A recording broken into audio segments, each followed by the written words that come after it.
Happy New Year, everybody. Happy New Year. So I have been out all night. I haven't taken a shower. I've been at a party. I left the party at about 3 o'clock in the morning. Then I went to another party and I left that about 5 o'clock in the morning. Then I went to another party that I left about 10 o'clock in the morning. And then I came to this party, and here I am, the 2025 edition, the first show of the year for Art School Live. Yay! Woo-hoo-hoo! All right. And Robert Maniscalco is here with us today. Robert, where are you celebrating the new year? I'm in Charleston, South Carolina. Oh, yeah. So the new year comes late there, right? Because the South is a little behind the rest of the world. Oh, ho, ho, ho. Ooh. You know, if I were a true Southerner, I'd be offended by that, but I'm going to let that go. Yeah, well, the comments are already coming in. People are like, oh, Eric, bad. Well, we're going to touch on some tough stuff today because it's the new year. Woo! Yeah, I think I need a hat. I think I need this here. Yeah, I could use a hat too. I don't have my. Well, I should have arranged one for you. Well, what are we going to do today, Robert? You are the first guest of the new year, and what is this, our 4th year doing this program? Wow, congratulations to you, man. Thank you, man. Really? Well, thank you for doing this. What are we going to do today? Well, I started a painting with an underpainting yesterday that I have on a loop for you there of this guy here at the start of it. Okay. And I thought, you know, usually I start from the beginning and do the whole bit, but I wanted to just focus today on flesh tones, and specifically African-American flesh tones, as if there is some difference, which there, of course, isn't. They're flesh tones, and human beings are full of color, and all of us are full of multiple colors. So that's what we're going to sort of focus in on, how to do this without any kind of bias. Yeah, well, that's the right way to do it. Okay, well, let's get this show officially started. We're going to play the whole intro, and then you get your camera set up, and we're going to be rocking it. Cooking New Year's Eve. Art School Live with Eric Rose.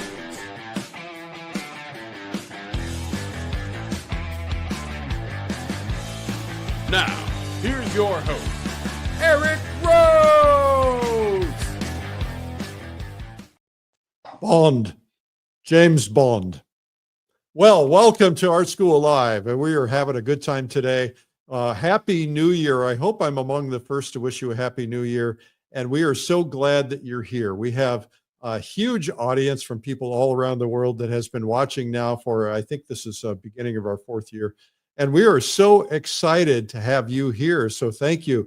Art School Live is really designed to help you learn how to paint, or how to draw, or how to get to the next level. And we have an entire archive since we began in COVID. We have been here every weekday since COVID. And the first 7 months, we were here 7 days a week. So there's a lot of stuff that you can go back to if you want to learn to paint. Remember, maybe you don't know this, anybody can learn to paint. It's not about natural talent. It's about following a process. And we have a great artist with us today, Rob Maniscalco. Rob is going to be teaching us about flesh tones. Let's look at some of his work right now so you get a feel for it. Beautiful work. Absolutely. Nice. Very nice. Wow, that's pretty impressive. Thank you. Yeah, it was a commission. Yeah. Well, that's a beautiful piece. I love this. Well, I think this is a very important thing that we do today because we need to learn. A lot of people have always asked me the question of, are flesh tones different depending on the race of the individual? And you've already answered that question. Yeah, so I didn't want to spoil it, but no, the answer is that you're focusing on colors that are unique and specific to every individual, and that there's no African American that has the same formula. No, there's no way you can say, there's like a recipe for African American skin or Latin skin or Asian skin. There's no such thing. So you're basically what you're saying is you're painting what you see. Exactly. Yeah. Honest observation. As long as we are trying to get as close to what we can see. You know, of course, we're not copying; we're interpreting what we see. So there's this extra set of knowledge of understanding how light works on form and things like that. That you know, you have to learn, as you said at the beginning, and you said in the foreword of my book that you wrote, which I thank you so much for, that you have to, well, I don't know what we said exactly. We were talking about something. I don't, it's been too long. I don't know what I said. Do you want to show up a picture of your book real quick? Do you have one handy? Sure. Yeah. All right. This is a book called The Power of Positive Painting, and it's full color, and it's my process, and it's the process my father taught me, Joe Maniscalco. There's one of his paintings. This is one of mine, and then it gets right into a lot of technical stuff about form, light, and different kinds of lighting conditions, and a painting palette, the Reilly palette. It's based on that. So, but that's a nice stocking stuffer for next Christmas, I guess. Well, it's a good book. It's really a good book. What is that? Thank you so much, Eric. And this is the template of the palette that I'm going to be using today. Just to give you sort of an idea, I asked people, what is the thing that you can see that strikes you right off the bat about this palette? Well, I know what it is. What do you see? What it is. What is? Well, everything is based on the value. That's right. Each color string. So that I learned the Frank Reilly palette from my instructor. Oh, good. Who studied under Frank. And so I remember the early days of learning with him and spending hours mixing that palette and getting it perfect. Yes. Well, I got it down to like I can mix it in 45 minutes or maybe 15 if I have to. Wow. But it takes a long time to figure it out, and it's a learning process. You learn a lot about mixing paint just by putting this palette together. And here's the actual palette that I'm going to use today. This is that palette in real life with real paint. So it's not just a theoretical exercise. It has to be something that's real and practical and usable for it to be of any benefit to us, you know? Well, I got to tell you that, Robert, when I learned that palette, it was one of the best things I could have ever learned, because I didn't have to pre-mix. I didn't have to mix every color. I was able to kind of go in and dip into the colors. So yeah, I had to mix them a little bit, but it was a real easy way to learn. Yes.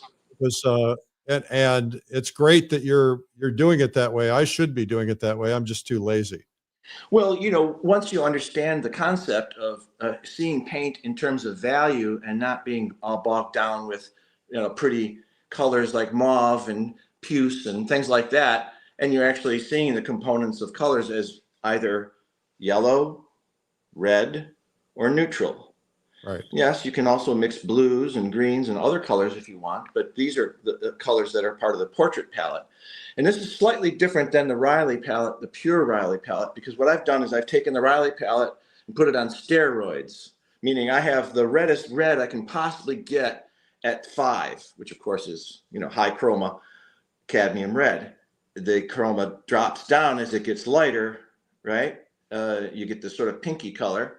So if I'm in the person's, well, you'll see if I'm in someone's face and I want to paint something redder, I can just go to that value. Once I know the values, I can just mix colors by value. So we only mix colors vertically.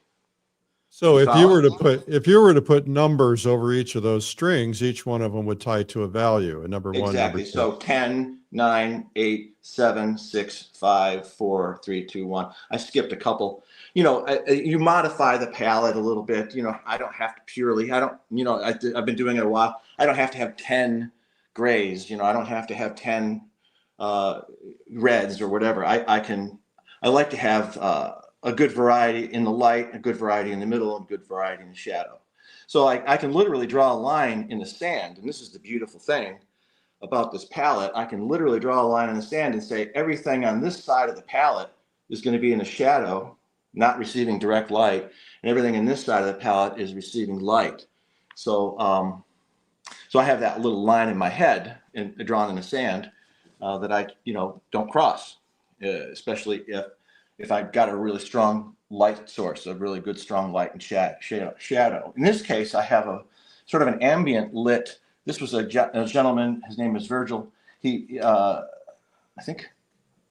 Oh my gosh! I'm sorry. I forgot his name. But anyway, he's a really nice guy. He's part of the local guild, and we were at an art opening, and he was just standing there, and I said, "Do this, do that." And he let me take all kinds of great pictures. So I find my inspiration wherever I go, and I look for you know, something that's there's a glint in his eye that I really liked, and now I just want to see if I can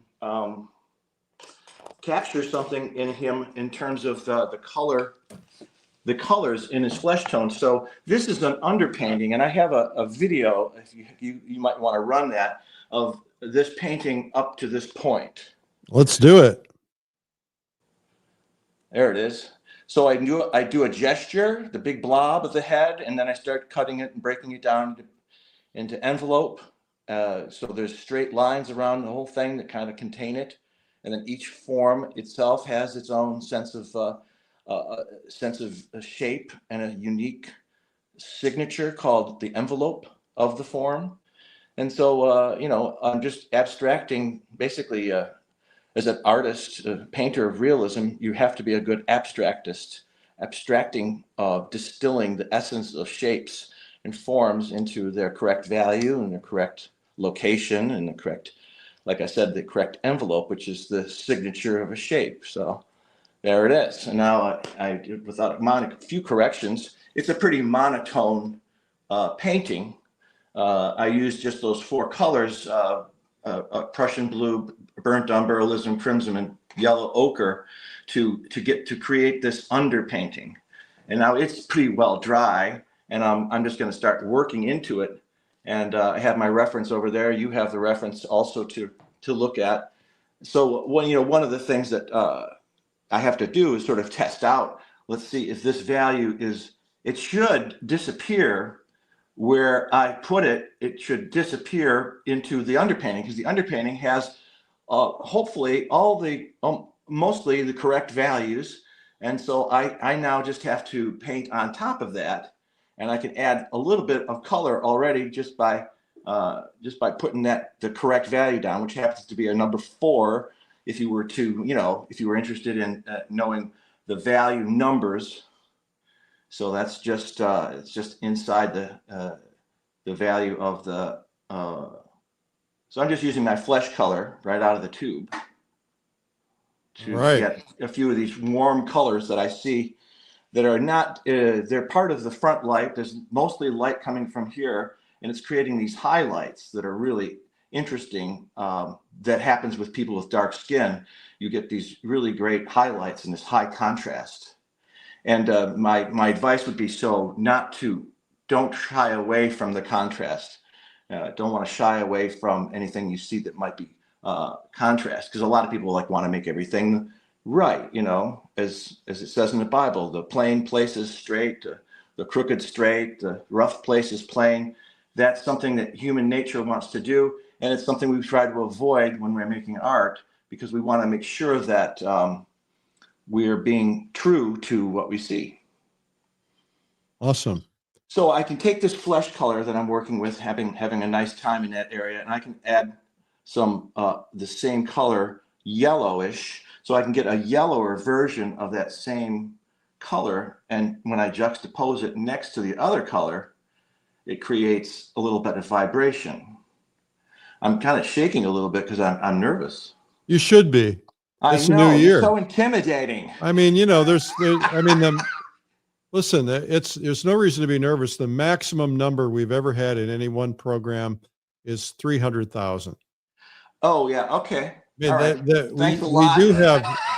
we have had almost 17 million views, but not each individual show. Okay. Oh, I was just told 310,000. Oh no! All right, now I'm really scared. Look at it. And by the way, and they're all watching because they're all off today. Oh, good.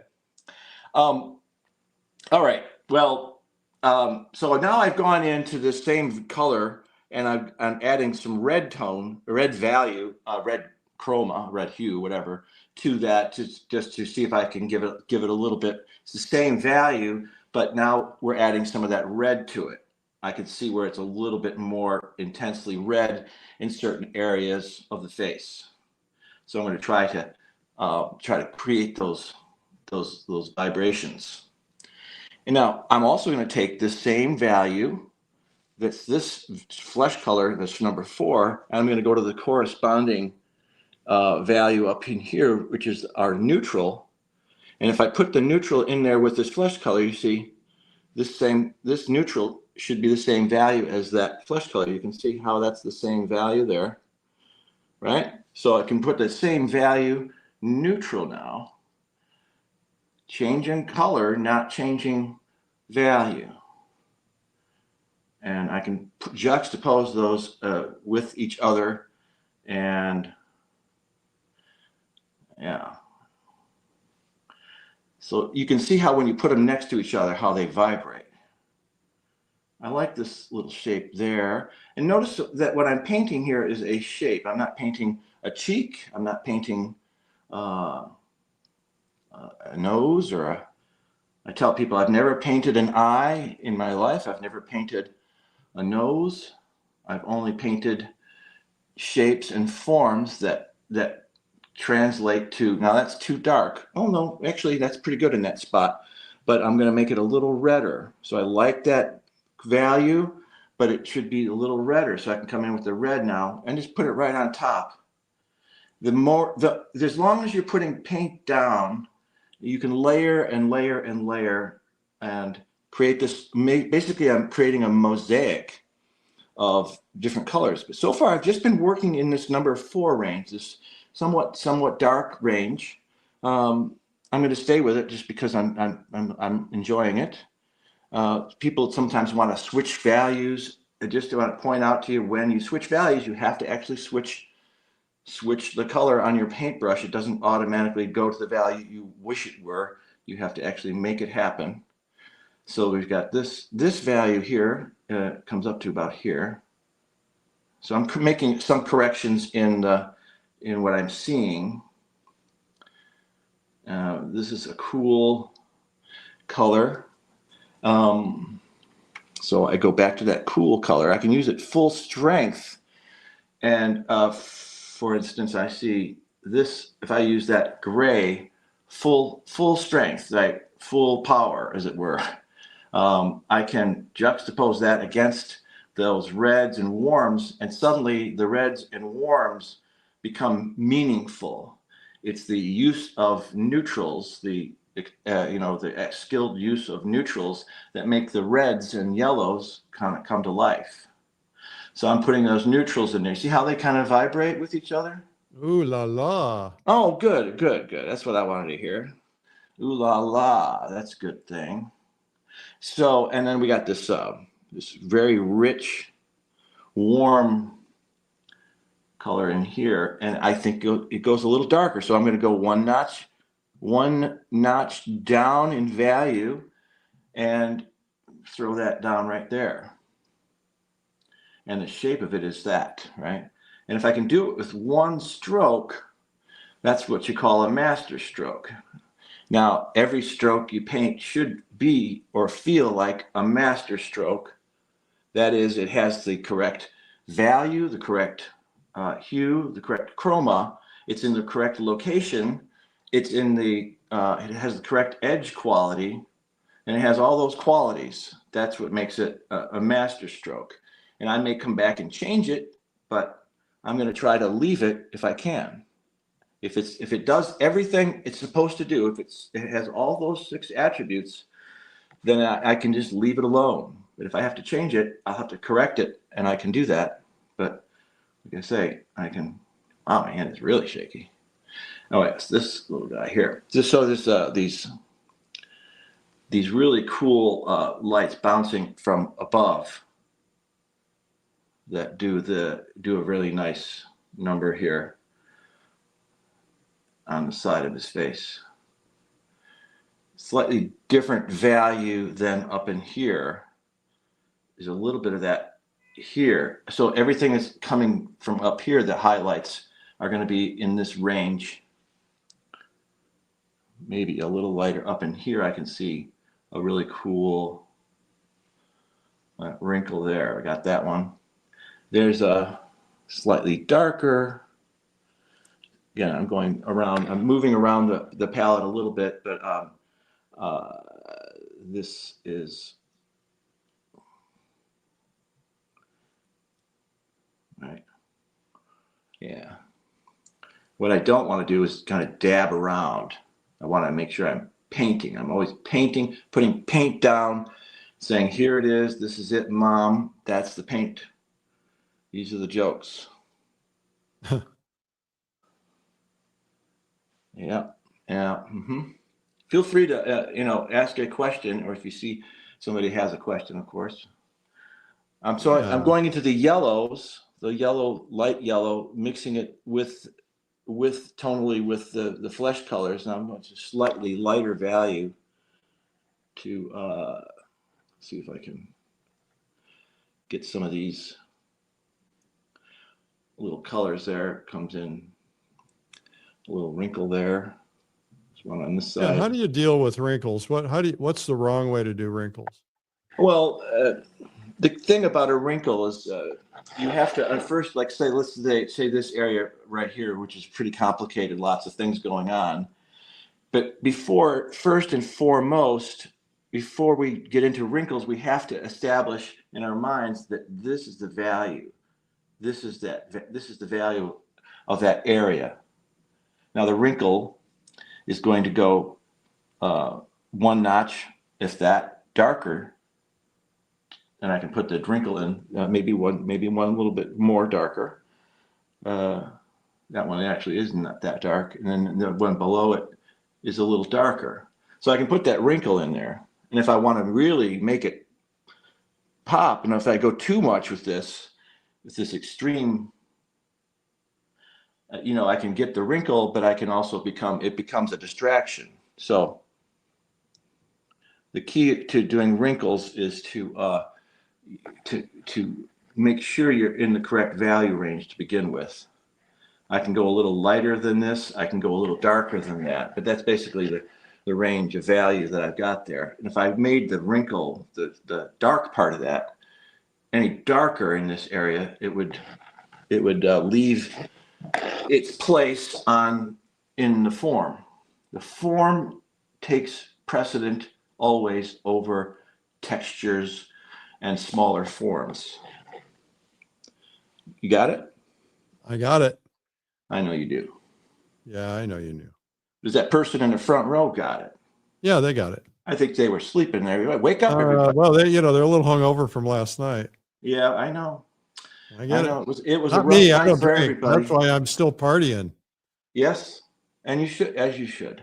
Yeah. So here's another little thing we got. I'm going to go ahead and put that reflection. This reflection is very cool, but it's pretty light. It's pretty light. That's a pretty strong. That's a value of almost a 8, and that's probably going to be maybe a 9. And that's as light as I'm going to go, and that's going to be the lightest part. So it's very important to establish where the lightest part, what's the lightest thing in the whole painting. So I'm going to establish that right now, and then I will also establish the darkest dark in a minute. But while I've got this here and I'm thinking about it, let me see if I can clear my brush a little bit. So I would clear my brush, and I'm going to put a half tone right in here just for fun, just to show you how this can be done with this palette. So I've got this 4 value reddish flesh color there, and I've got this very light reflection on the top of his nose, and there's some skin variants, pores and interesting shapes in there. And I don't want to sit there and paint each one of them individually. So what I'm going to do is I'm going to find a half tone, the area in between, the value in between those 2 colors, which is on my brush right now. And I'm going to just introduce it between the 2 of those things. You're a good teacher. Oh, thank you. I'm just going to put it in there. And, it kind of comes out a little messy because I'm shaking.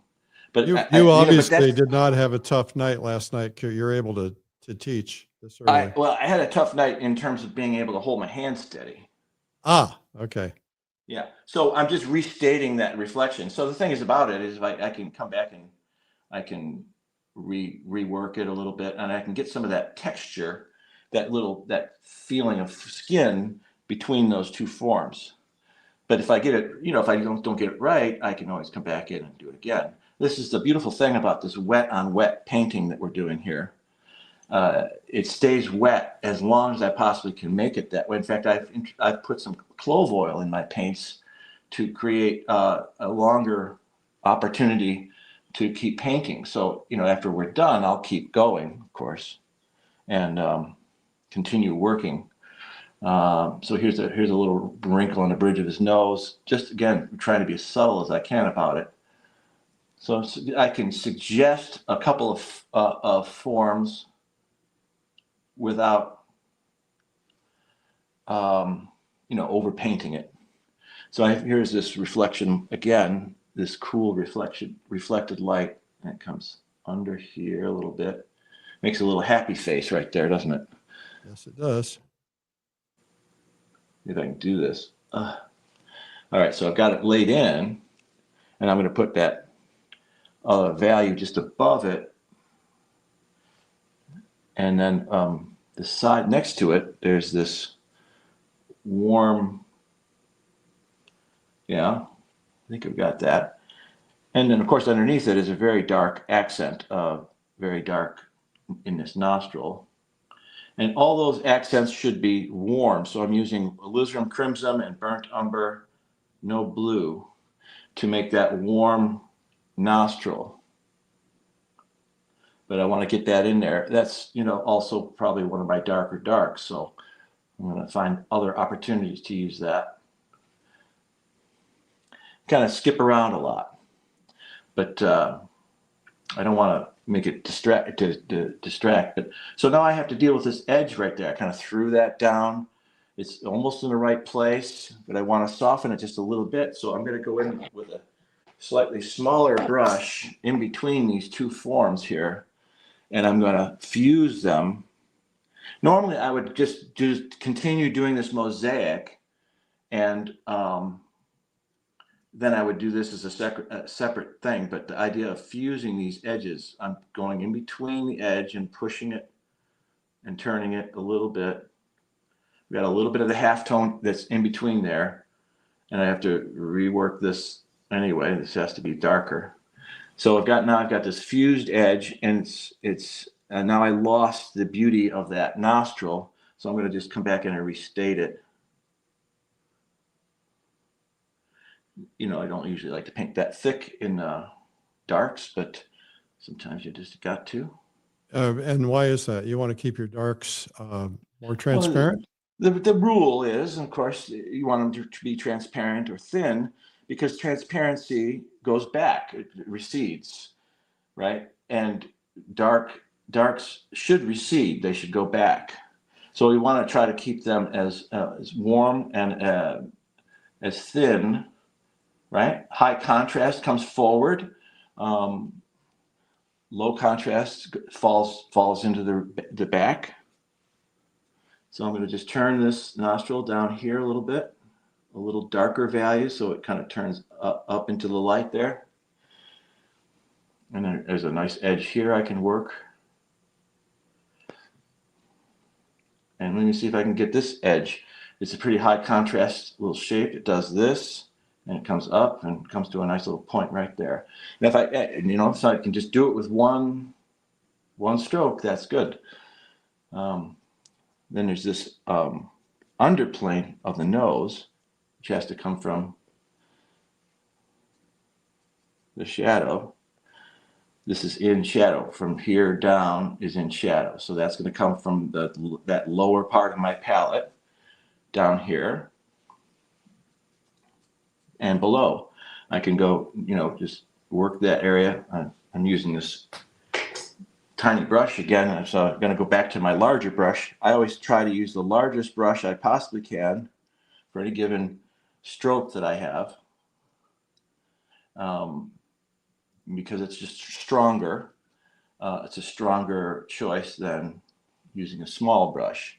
The small brush, just use it when you need to. So here's the shadow, and this is a darker area. Still has to have, and again, I should show you the palette. I'm just going to get a nice rich half tone here. And I want to put that right in between there. And I also want to put it up in here. Some up in here.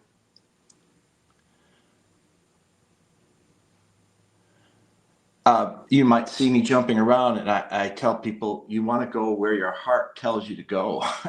If it says jump over there, you jump over there. That doesn't mean you're confused and frantic. It just means that you're listening to your soul a little bit when you paint, because without that, we're kind of empty.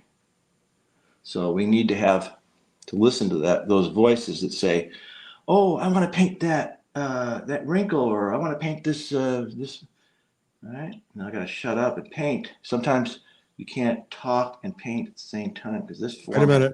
Here we go. Oh yes, we forgot. Shut up and paint. Shut up and paint. Shut up and paint. It's New Year's Day. Any resolutions? Have you got any resolutions, Eric?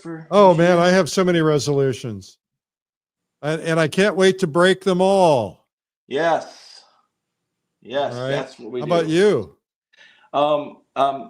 Well, one of them was to do more demos. So I'm already on track for the year. Starting the year on the right track. Yeah, and let's see, what else do I have? I'm just going to really hunker down with my family and really try to treasure and value that. That's the most important thing. That's why we're doing all this. Well, most of my resolutions are related to goals, and I'm going to be teaching goal setting and a whole lot about art business on January 10th. I'll tell people about in a little bit. But awesome. Part of my resolutions include judging more art shows, traveling the world more, specifically to speak and talk to artists and to art-related people.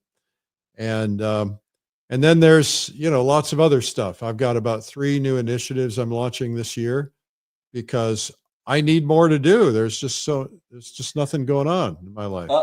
Well, you've kind of made all this happen, and it's pretty amazing that you've put realism back on the map. I mean, almost single-handedly. And I got to tell you, we all are grateful for what you're doing to, bring awareness to that.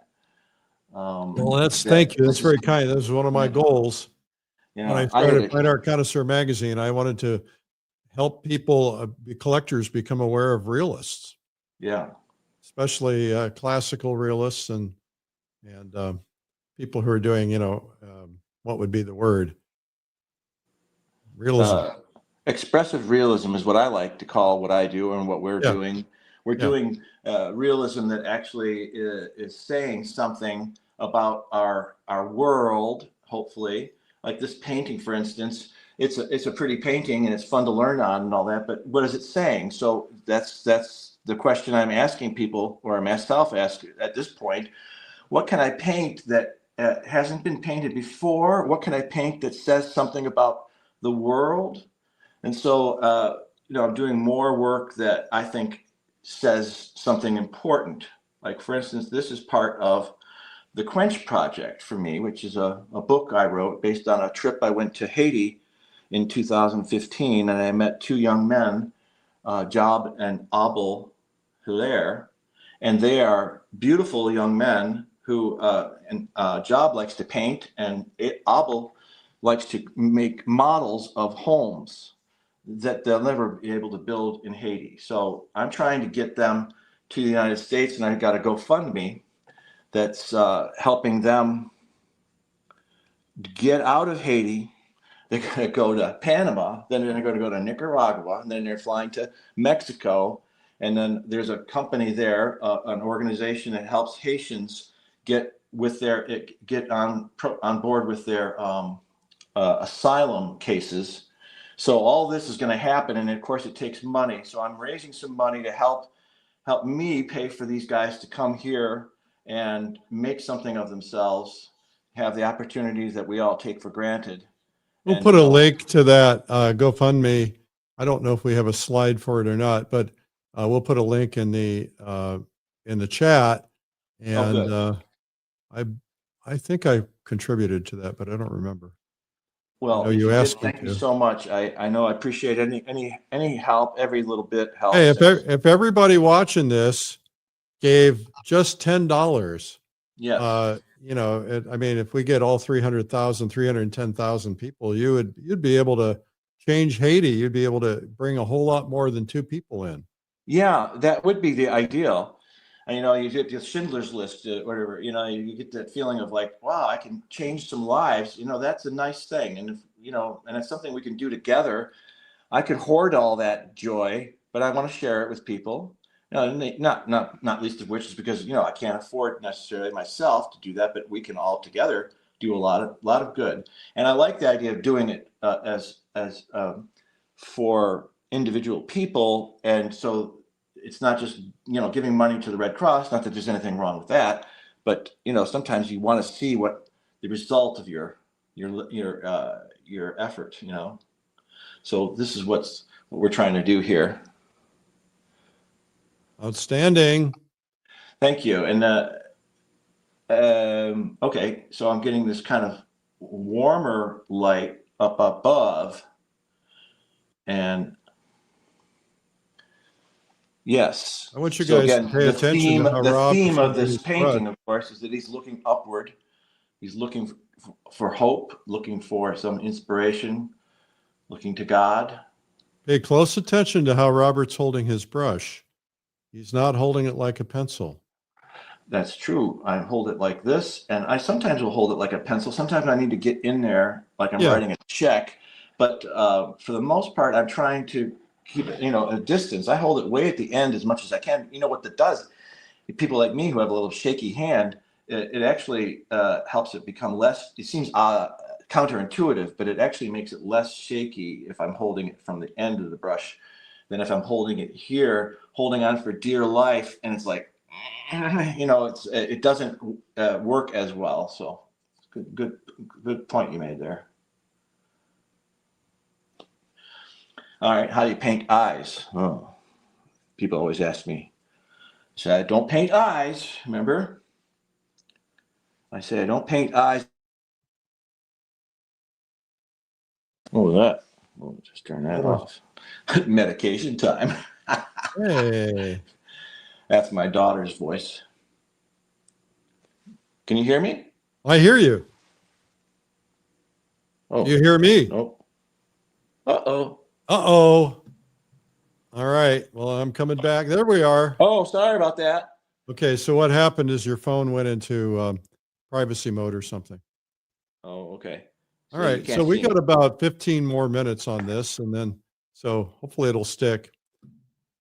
While you're working on that, let me just come in here and just say here we Happy are. New Year to There we are. everybody. We're back. Go ahead. Okay. Rob Maniscalco. Maniscalco. Yeah. All right. Good Italian name. Yeah. All right. Happy New Year, everybody. Happy New Year. I'm wearing my festive outfit for you. Yeah, it's very festive. Me too. My purple shirt. And we were just talking about the theme of this painting, or of paintings in general, of realism, that they should say something more than just be pretty pictures anymore, because, you know, people are collecting this art. They want it to have some meaning, not just personal meaning, but it should have some meaning and value outside of the actual the subject. It means something to, hopefully, to the owner of this painting, whoever they may be, at some point. So, okay, back to the eyes.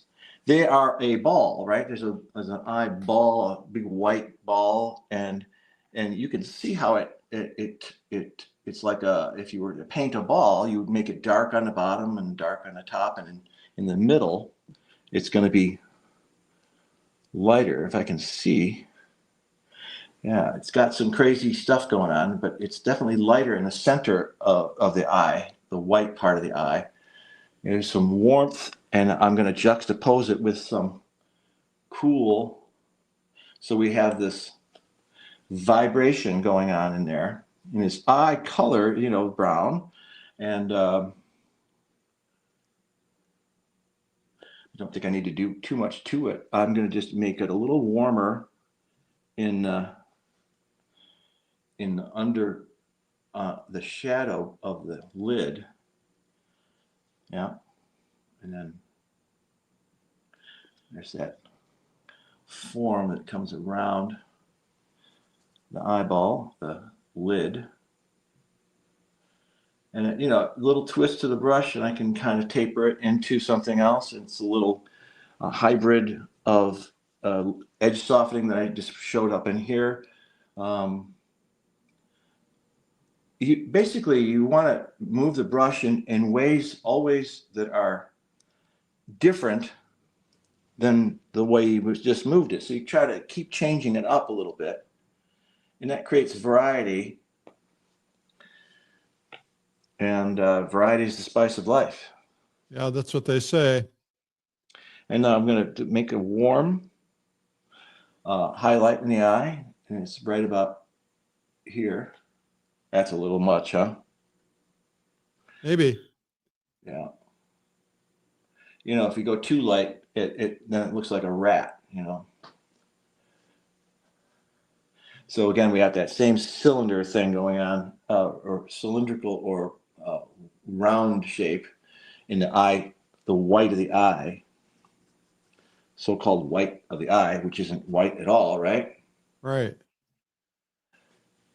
You want to get the right shape, but then you want to come in with these little highlights, these little crazy little specks of light that kind of tell us a little something of going on in there. It's kind of a, you know, people say, how do you paint the sparkle of an eye? Well, I don't paint the sparkle, but I'm painting these little forms that, and the reason why I think those highlights seemed wrong is because they're actually cool, contrary to what we'd like to think them. We'd like to think the highlight should be warm, but in this case, it's cool. And I don't talk too much about temperature. The reason why is because most people, temperature is just such an advanced concept that most people won't get it. But of course, you've got people watching here of all levels, so we should give them something too by saying that the color of this light source is actually cool. So that's why I've got those neutrals. And I'm going to put them again, more of those neutrals to get those. And those neutrals look like blue, don't they? They almost look like I'm putting blue paint on my picture, because it juxtaposed those next to the these warm colors, and it'll appear almost bluish. And it comes down to about here, and then it just tapers off. Interesting. So many things going on. And when you're trying to paint and identify all the different things that you're doing, it does become, it's difficult to talk and paint. And like you already gave me the noisemaker, shut up and paint. Hey. Yeah. Sorry, I was just kidding. I know, but you're right. Shut up and paint, because that's what we're here for. But I got to tell you what I'm doing a little bit, so that I'm getting paid to teach here, right? Aren't I? Getting paid? Wait, nobody's paying you. What? Oh, I'm sorry, I have to go. All right. Kidding. Oh, it's so nice knowing you. Nice knowing you. You're a funny guy. Yeah, funny guy. No, I'm happy to be here, and I'm very honored. And this We're is happy to have awesome. you. Yeah. So, there's millions of little micro choices in every painting that are some of them are going to be really wise choices, and some of them are dumb choices, and you have to keep going and discern when what you've done is working and when it's not. And so sometimes you have to step back, and I haven't had a chance to do much of that because I'm too busy painting and talking. But when I'm done, I'll stand back and I'll look at this, and I'll look at it again, and I'll look at it again, and then I'll, without any brush in my hand, I'll come back and take a look at what I've done. Maybe even take some notes. A lot of people don't take the time to stand back and look and really see what's going on. And but that's very important to get that context. This shape is this, and then it does this. Yeah. Again, it comes in a corner there, and down here it's dark. As that form turns, this lid, it turns into the shadow here. So it has to get darker, even darker yet. Maybe not that cool, but something a little maybe green. Oh, and that's the beautiful thing about this palette I forgot to talk to you about, is that as I mix neutrals with yellow, look at this. If I mix that neutral with that yellow, what color is that? I don't know. I can't tell. Neutral with yellow makes green. Yellow gray. It makes Yellow a wonderful green. green. So I'm gonna have green around the gills. If I can find some gills here. We have gills? But that's the wrong color. Yeah, you didn't know that. We got gills. Everybody's got gills. But I'm trying to find a use for this green that I made. It's sometimes the color inspires the stroke. There was a good spot for it. I found this nice spot for a green that I made with mixing my neutral with my yellow. Nice. And that green goes in there. It juxtaposes really nice against all that warm color, all those warm reds and yellows. Let me see here. Stalling out a little bit. Let's see.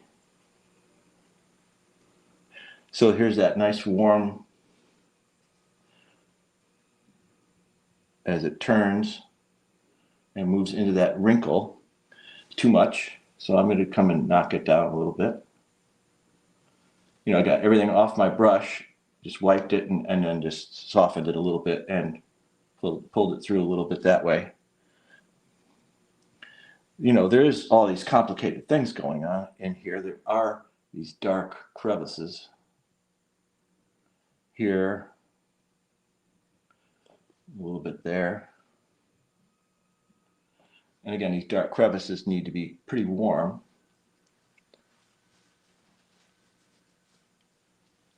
Hot under all these studio lights. Okay. I lost my train of thought, so that's okay. I just pick up where I feel like going. Again, trust your instincts, Luke. Uh-huh. You know that reference, don't you? I hope you do. It sounds like a Star Wars only because of the word Luke. Yes.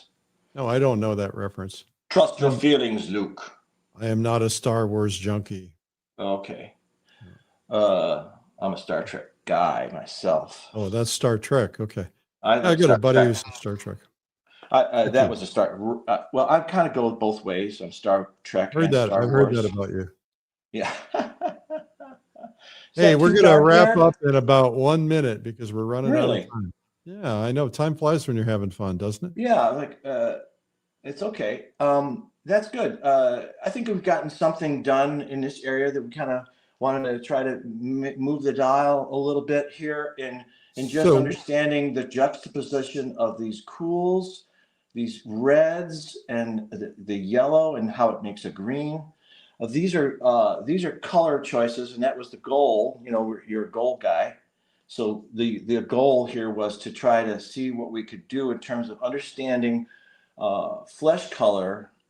And what it really means is this play between, you only have three colors, red, yellow, and blue. In our case, instead of blue, we're using this neutral color.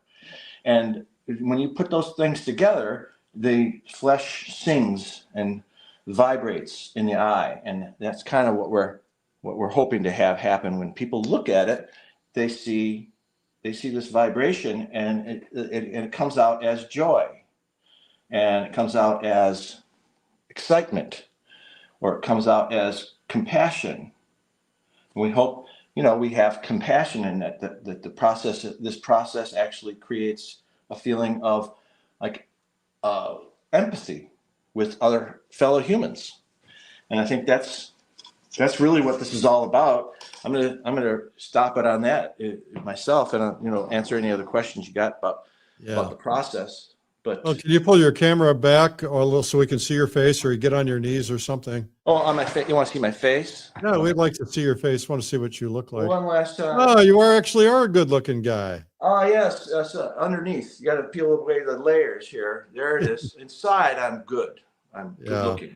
I think you're good looking. Oh, well. All right. Well, Robert, show us your book one more time so everybody sees that, because we want everybody to buy it.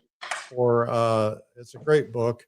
I'm honored. It's kind of a catchy name, The Power of Positive Painting, off The Power of Positive Thinking. And that's kind of the two thrusts of that, is that you're the power of positive painting. You're thinking positively. You're not doubting yourself. You're not second guessing yourself. And in fact, you're taking very direct and decisive action. That's what the positive part means. And the rest of it's just good, solid information, some of which you may have heard before. Good teaching. Well, I don't know. I found it to be very good. Thank you. Well, thank you for being on today. We're really honored you would do this. Well, I'm my honor to be here. And we'll go ahead and put something in the chat again about the GoFundMe for the helping the folks out in Haiti. Thank you so much for that. Appreciate it. My pleasure. Well, thank you for being on, and Happy New Year. And tgoing for being my first guest of 2025. Hard to believe it's here already. And, I'm going to end this party and then go home and put on a t-shirt and shorts and enjoy the rest of the day. I don't need sleep because I can party all night like the best of them. That explains how you're able to do all the things you do. And again, very grateful. Appreciate it, Eric. Thank you. Thank you, man. All right. Bye-bye. Okay, that's Robert Maniscalco, and I think I got his name right. I'm always mispronouncing names, but my goal is to not mispronounce any names in 2025 and beyond. Well, I got a couple of things if you hang in there real quickly. First off, Happy New Year. Let's see if I can get this on. Happy New Year, everybody.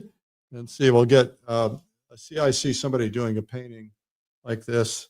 Let's see, I got my noisemaker. All right, here we go.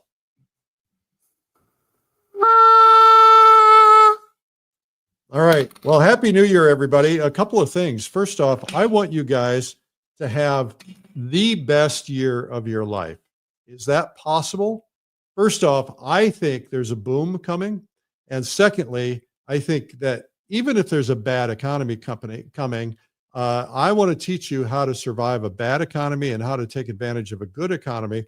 I want to show you, if you're an artist, photographer, crafter, sculptor, anyone who does any form of art, I want to show you how to make a really great living as an artist. I want to show you all the processes that I can cram into a full day. So on January 10th, just 9 days from now, I'm doing Art Business Mastery. And this is a full day. Take Friday off, January 10th. It's right about the time when we're all kind of getting back in the saddle. And this is time enough for you to be able to influence and change the trajectory of your year, whether you want to make a little extra money or you want to make a lot of extra money, or whether you want to check the boxes on all your goals that have nothing to do with money. I want to show you how to do it. I've got several guests. You can look at the website and see those, but this is only $47. everybody told me I could get 500, 600 bucks for this day, and I'm sure I could.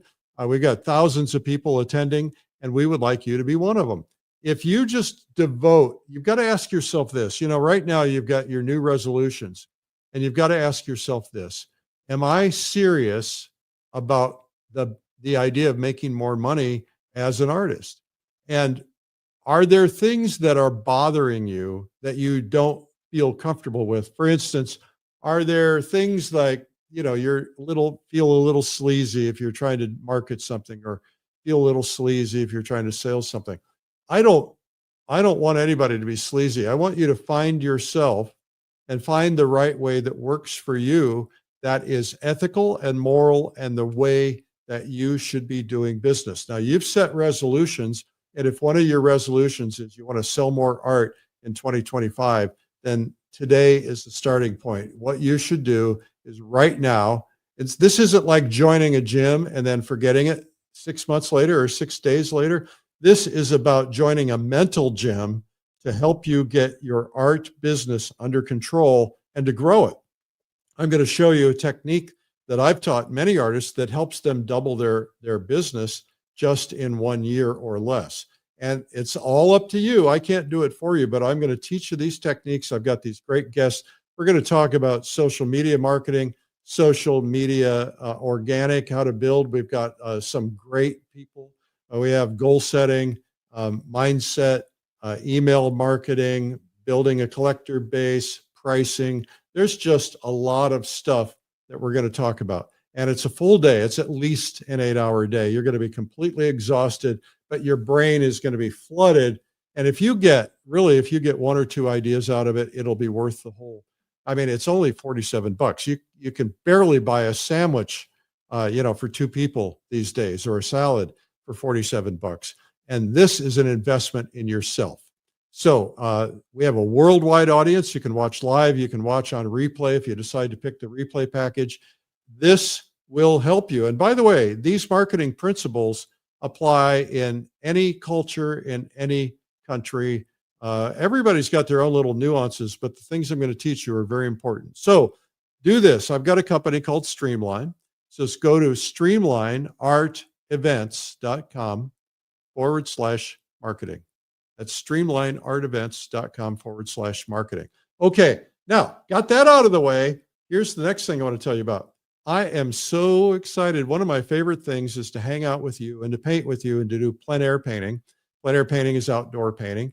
And I am doing a retreat, and it's called Winter Escape. The idea is you escape winter and you come to Florida, and we're going to paint in one of the most beautiful cities in America. It's called St. Augustine, and it has, some of the buildings are 600 years old. This is a old Spanish architecture. It's like going to Europe, and except you don't have the expense of going to Europe. And that's why we picked it. You can drive down. You're going to need a car anyway, and just come February 8th through 15th. Now, the deadline date has passed for holding the hotel rooms. So they're going to go. If they go, we can't get any more people in. So you want to just get booked while you can. This includes your hotel, includes breakfast, lunch, and dinner. We're there together for a week. We're going to be painting 2 different places every day, at least. We'll be doing portraits and music and having fun at night. And any type of artist can attend, whether you're brand new at plein air painting, whether you've been doing it your whole life. We don't care. We put our paintings out at night. We all look at them. You don't have to do that, but you can. And we have a great time. The best part about this isn't the painting. The painting is fun, but the best part about this is all the friends you're going to make, lifelong friends. Likely, we have at many of my retreats, we have people who made lifelong friends, and they come back year after year just to make sure they connect with their friends.